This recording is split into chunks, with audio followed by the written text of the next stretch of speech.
Je m'appelle Sylvie Guébert et mon entreprise, c'est Wildwood Spirit et c'est tout autour des plantes médicinales.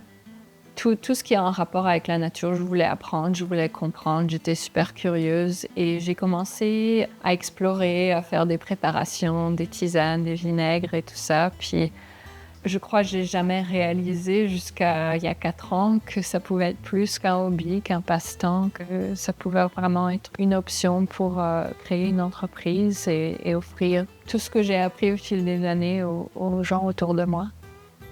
Donc, avant de venir au Yukon, j'étais étudiante en Abitibi, donc dans le nord du Québec. Je savais que je voulais rester au Canada, mais je savais pas trop où. Et je suis arrivée au Yukon à la fin de l'été.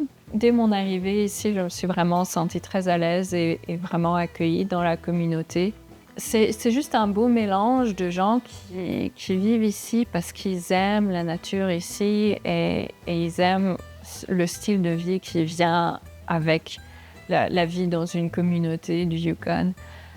Un des plus gros défis, puis c'est probablement quelque chose que beaucoup d'entrepreneurs dans la communauté au Yukon connaissent, c'est juste la petite population. Il n'y a pas beaucoup de clients potentiels nécessairement. Ça a été un peu un défi et surtout aussi d'aller à Whitehorse parce que je suis à Haines Junction.